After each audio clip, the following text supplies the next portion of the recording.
बात करते हैं तो देखिए महर्षि दयानंद जी का जीवन चरित्र है। इस पुस्तक के 39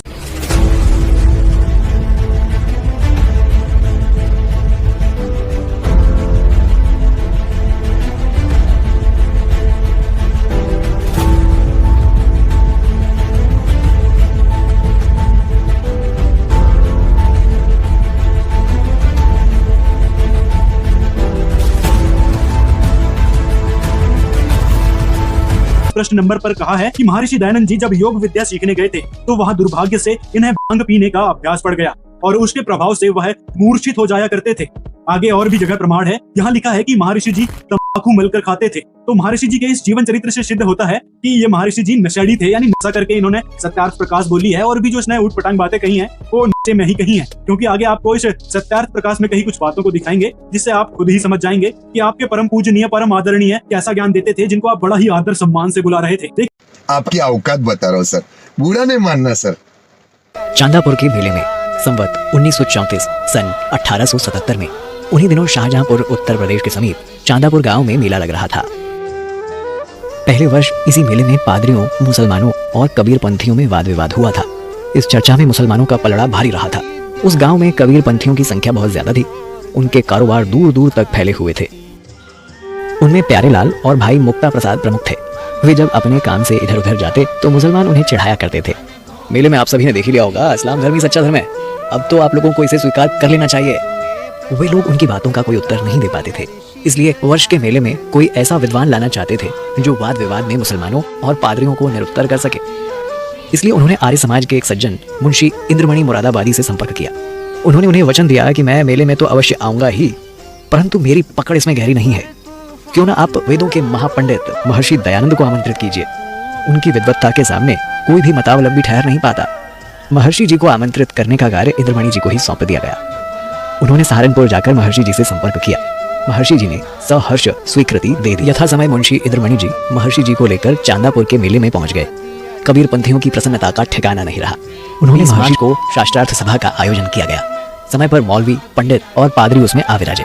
विशाल पंडाल ठसाठस भर गया। लगता था कि सारा मेला सभा स्थल पर ही उपस्थित हो गया हो। 5 विषय शास्त्रार्थ के समय विचारार्थ निश्चित किए गए।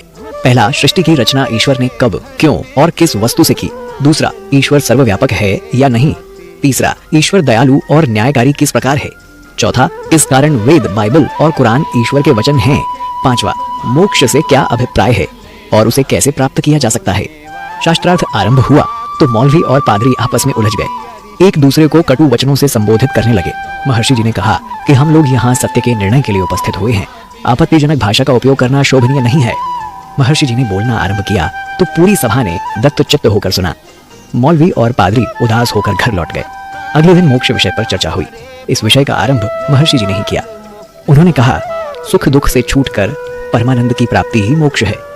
इससे मनुष्य जन्म मरण के बंधन से मुक्त हो जाता है। सभा के दूसरे दिन भी मौलवियों और पादरियों को विशेष रूप से नहीं सुना गया कि पादरी अगले दिन ही मेला छोड़कर भाग गए। मौलवी भी नहीं ठहरे।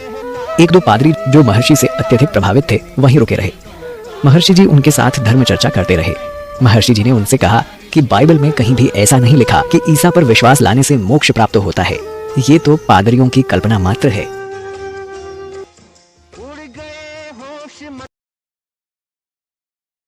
स्वदेशी का आंदोलन पहली बार किसी ने चलाया था, आर्य समाज ने चलाया था।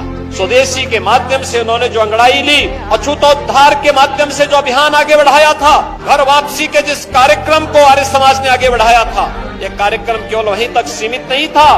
इस कार्यक्रम ने अनेक क्रांतिकारी पैदा किए। याद करिए, काकोरी कांड के महानायक पंडित राम प्रसाद बिस्मिल आर्य समाज के एक प्रचारक के रूप में शाहजहांपुर में कार्य करते थे। और फिर देश की आजादी की लड़ाई को जब अंगड़ाई लेनी थी तो उन्होंने न केवल स्वयं बल्कि अपने साथ हस्फाउल्लाह खां को भी जोड़ा और ठाकुर रोशन सिंह को भी जोड़ करके इस लड़ाई को आगे बढ़ाने का कार्य किया था। उस समय का हर क्रांतिकारी आर्य समाज के साथ जुड़ करके गौरवान्वित महसूस करता था। सत्यार्थ प्रकाश सिर्फ आर्य समाज का ग्रंथ नहीं है, हिंदी भाषा का प्रथम ग्रंथ जो प्रकाशित हुआ वो सत्यार्थ प्रकाश है। इसलिए भारत की भाषाई विविधता में भी एक मील का पत्थर है, क्योंकि स्वामी दयानंद सरस्वती मूलतः हिंदी भाषी नहीं, गुजराती भाषी थे। और हिंदी भाषा का पहला ग्रंथ एक गुजराती भाषी ने लिखा, और जो संपूर्ण समाज के अंदर चेतना का नया संचार करने वाला हुआ। निश्चित रूप से राष्ट्रवाद की प्रेरणा स्वतः वहां से प्राप्त। हमेशा चीख चीख तौहीन जो पावन वेदों की, सिर उनका वेदों के आगे झुकवा दिया ऋषि दयानंद ने। वेदों का डंका आलम